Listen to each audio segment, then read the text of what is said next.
जी sir जी, आज budget आया है, देश पर कहा जा रहा है बड़ा प्रगतिशील बजट है, बड़ा प्रोग्रेसिव बजट है। ये तो 2024 की तैयारी कर रहे हैं, वो 2024 की तैयारी करने के लिए ये तो ऑब्वियस था कि वो कुछ ना कुछ ड्रामा तो करेंगे। ये तो जबकि बजट की हालत देखो कि क्या है, is not a progressive budget, actually it's a regressive budget. जिस तरह से इन्होंने 2 लाख रुपए एक लिमिट बढ़ाई है, वो न्यू स्लॉट के अंदर, न्यू रेजिम जो न्यू टैक्स रेजिम है उसके अंदर उन्होंने 2 लाख रुपए बढ़ाए लोगों पे एहसान करके, जबकि ये 10 साल पहले हम 2012-13 के अंदर बोल रहे थे सरकार से, जो कांग्रेस गवर्नमेंट थी उनसे बोल रहे थे कि ये 10 लाख रुपए कम से कम करो। आज की बात होती तो आज अगर हमारी सरकार होती तो हम 20 लाख रुपए छूट देता जनता को, क्योंकि जनता, गरीब आदमी, एक आम आदमी बराबरी कैसे करेगा, अमीर कैसे बनेगा? वो कभी भी जिंदगी में अमीर नहीं बन सकता, क्योंकि उसके पास कोई बचता ही नहीं। अब उसके पास ये बचेगा ही नहीं। 7 लाख रुपए में खर्चे पूरे नहीं होंगे। महंगाई जिस तरह से हो रही है, महंगाई को कंट्रोल नहीं करोगे तो ये 2 लाख रुपए की कोई मीनिंग नहीं है।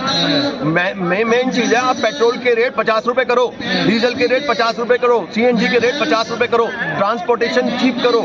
बहुत सारे इश्यूज हैं जिसकी वजह से लोगों के पास बचता ही नहीं। जब तक लोगों के पास कोई पैसा ही नहीं बचेगा, जब स्पेंडिंग पावर ही नहीं आएगी बंदे के पास, तो वो आप सोचते हो कि देश का विकास हो रहा है। ये प्रोग्रेसिव बजट है, ये प्रोग्रेसिव बजट नहीं है, ये रिग्रेसिव बजट है। तो आप खुश नहीं है बजट से? मैं क्या खुश होऊंगा? मैं बता रहा हूँ ना, 10 साल पुरानी डिमांड 2 लाख रुपए दे के आसान कर दिया इन्होंने हम पे, जनता के ऊपर। और सारी चीजें तो महंगी कर रखी है, सारी चीज महंगी है, बाकी किसी चीज का समाधान नहीं है। जितने सारी और प्रॉब्लम्स हैं, अनएम्प्लॉयमेंट है, लोगों के पास पैसे नहीं है, और आप काम करोगे तो टैक्स दो, टैक्स इतना क्यों दो? हम तो अगर हमारी कभी भी अगर हमारी सरकार आती है तो हम ये करेंगे कि 20 लाख रुपए तक की छूट दे देंगे उनको इमीडिएटली। 20 लाख रुपए तक अमीर बनो। एक जब तक आर्थिक समानता नहीं आएगी इस देश के अंदर, तब तक आप सामाजिक बदलाव की भी जरूरत वो समझ नहीं पाएंगे कि कभी ये सामाजिक समानता भी आ सकती है। अगर टैक्स नहीं देंगे तो फिर देश कैसे चलेगा सर? टैक्स नहीं देंगे, ये इंटरेस्टिंग क्वेश्चन है। ये सरकार को समझना चाहिए कि ये जो इनकम टैक्स है, सरकार, प्रधानमंत्री महोदय ने लाल किले से खुद कहा है कि 2%, आज भी एक्सपर्ट सारे के सारे टीवी पे जो सरकार के जो एक्सपर्ट्स हैं वो ये कह रहे हैं कि सिर्फ 2% लोग टैक्स देते हैं, direct tax, right, income tax की बात कर रहे हैं शायद वो प्रधानमंत्री महोदय। तो ये अगर डायरेक्ट टैक्स अगर 2% देते हैं, वो खुद मानते हैं कि 98% लोग टैक्स नहीं देते हैं, तो डायरेक्ट तो देते हैं। तो जब 98%, तो इससे तो गुजारा चलता भी नहीं ना, क्योंकि 2% ही देते हैं, है ना। और असली जो खर्चा चलता है सारे डेवलपमेंट के अंदर, जो फंड लगता है वो जीएसटी कलेक्शन है। 1.40 to 1.50% रेगुलर हर महीने आ रहा है, मैसिव कलेक्शन आ रहा है। अब ये इतना पैसा आ भी जाए, चलो मान लो कि पूरा देश टैक्स दे भी देता है, उसके बाद सारे पैसे का अल्टीमेटली पहला क्वेश्चन तो ये है कि जनता क्यों नहीं देना चाहती टैक्स? क्योंकि अगर सरकार में भ्रष्ट नेता बैठे होंगे, सभी रेजिम में, चाहे कांग्रेस हो चाहे बीजेपी हो, जो चोर बैठे होंगे ना, जनता टैक्स देना नहीं चाहती। उनको पता है सारा पैसा चोरी में चला जाएगा। तो ये जो जीएसटी कलेक्शन आता है उसको भी ये पूरे डेवलपमेंट फंड में लगा देते हैं। डेवलपमेंट कहाँ का हो रहा है? सिर्फ एक राज्य गुजरात का डेवलपमेंट हो रहा है, पूरे देश के अंदर इक्विटी तो नहीं है, इक्विटी डिस्ट्रीब्यूशन नहीं है कि बराबर बराबर सबको मिले, सबका भला हो, जिस जगह जिस राज्य में कम है उनको ज्यादा मिले। तो एक तरह से पूरे देश का विकास तो हो ही नहीं रहा ना। तो ये जो नारा दे रहे हैं, और वही सेम चीज अड्डानी बोल रहे हैं कि ये जो मुझ पे अटैक है, मेरे देश पे अटैक है, भारत पे अटैक है, और ये जो विकास की गाथा है उस विकास की गाथा पे अटैक है। आपको लगता है कि देश विकास कर रहा है? ये 2% प्रधानमंत्री महोदय खुद कह रहे हैं कि 2% लोग टैक्स देते हैं, उनमें से भी 1.000% भी नहीं है 150 करोड़ के हिसाब से जो इंडस्ट्रीज और अमीर लोग हैं, जिनके हाथ में पूरे देश की सत्ता है।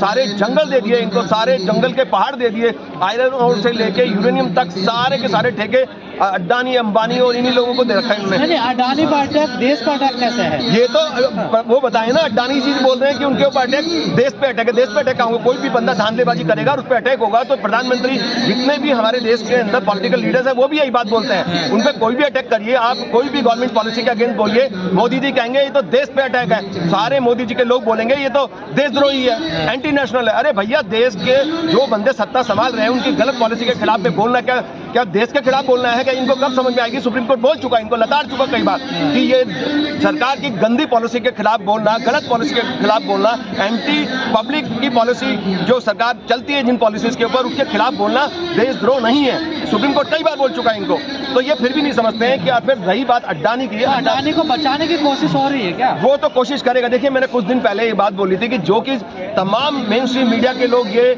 अपनी टीआरपी के चक्कर में बोल रहे थे कि भैया शेयर मार्केट गिर जाएगी, रवीश कुमार जी भी बोल रहे थे शेयर मार्केट का क्या होगा, ये होगा। मैं तीन चार दिन पहले ही बोल दिया था ये बात कि शेयर मार्केट को कोई फर्क नहीं पड़ने वाला।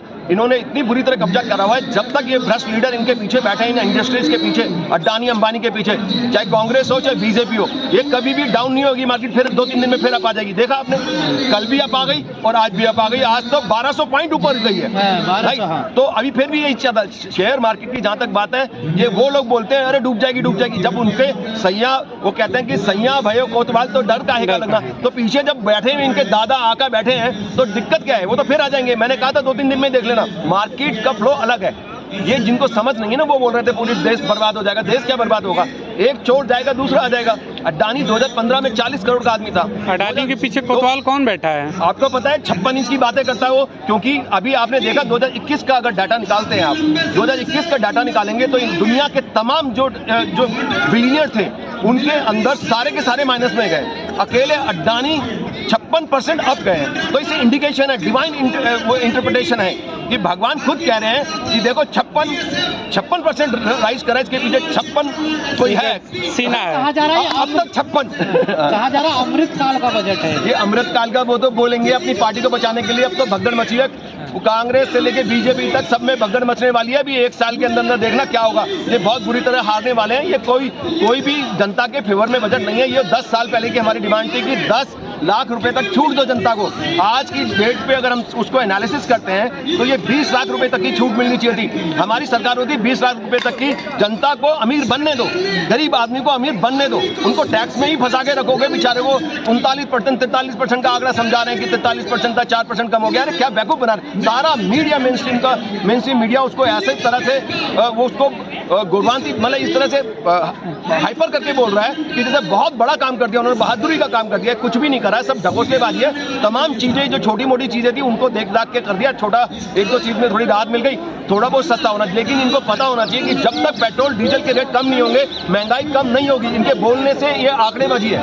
आप मार्केट में जाके देखिए, कोई चीज अगर एक बार महंगी हो जाती है, चीज 200 रुपए की पहुंच जाती है, वो 100 रुपए की दोबारा नहीं आती कभी भी। क्या दाल दोबारा 100 रुपए की आ जाएगी? तेल दोबारा 100 रुपए का आ जाएगा? पेट्रोल 50 रुपए का आ जाएगा? नहीं आएगा। ये एक बार महंगा होने के बाद में लाला लॉबी उसको मार्केट को कंट्रोल करती है और वही इन लोग पॉलिटिकल करप्ट लोगों को फंड करते हैं। तो इससे कोई फर्क पड़ने वाला नहीं है। और अडानी की जहां तक बात है, हिंडनबर्ग रिपोर्ट के अंदर उन्होंने चैलेंज करा कि आप अमेरिका में आइए, हमारे यहाँ पे लड़िए, आपसे ऐसे डॉक्यूमेंट हम मांगेंगे जो कि आप खुद घबरा के भाग जाओगे। आप सोचते हैं हम गलत हैं, वो रिसर्च बेस्ड लोग हैं। उन्होंने बोला, उन्होंने चैलेंज करा। इन्होंने बोला प्रधानमंत्री हमारे साथ हो तो कोई बात नहीं, प्रधानमंत्री को बोल रहे हैं उनके खिलाफ केस करो। वो कह रहे हैं केस करना है तो मेरे देश में आके करो, हम देखते हैं, हम आपसे ऐसे डॉक्यूमेंट मांगेंगे आपके पास होंगे ही नहीं। और उन्होंने जो 88 क्वेश्चन का जवाब दिया है उसमें उन्होंने साफ बोला है कि हिंडनबर्ग जो रिसर्च सेंटर के लोग हैं उन्होंने यही बोला कि ये जो जवाब दिए तोड़ मरोड़ के उल्टे सीधे दे दिए, लारा लप्पा लगा के। जैसे कि अक्सर मोदी जी कहते रहते हैं, अरे ये रात हो रही है, मोदी जी हैं तो मुमकिन है, अरे दिन हो रहा है, मोदी जी हैं तो मुमकिन। ये सारा घुमा फिरा के और जो मर्जी जवाब दे दो। जवाब तो कोई भी दे सकते हो। मैंने पूछा कि भारत के राष्ट्रपिता कौन है, आप बोलोगे जवाहरलाल नेहरू। जवाब तो दे दिया ना आपने। और सही है या गलत है, 0 नंबर आएगा, वही तो बात की बात है। उसको समझना चाहिए। जो उन्होंने उल्टे सीधे जवाब दे दिया, वो कह रहे हैं हम पूछेंगे, हम जवाब मांगेंगे, हम डॉक्यूमेंट्स मांगेंगे, आप दे के दिखाना। अडानी जी की बुरी हालत होने वाली है। लेकिन ये पर्टिकुलर मेन चीज है कि सरकार को एक्शन लेना चाहिए। सरकार क्यों खामोश है अडानी के खिलाफ, ये सबसे बड़ा क्वेश्चन है कि सरकार इनके खिलाफ इन्वेस्टिगेशन क्यों नहीं बैठाती है। क्योंकि सरकार यही इंडिकेशन होता है, वो सोचते हैं हमारे माई बाप है। तो भैया ये आप खुद सरकार फंस रही है इस केस के अंदर, पीछे वही बैठी है ना 56 इंच का वो लेके। धन्यवाद।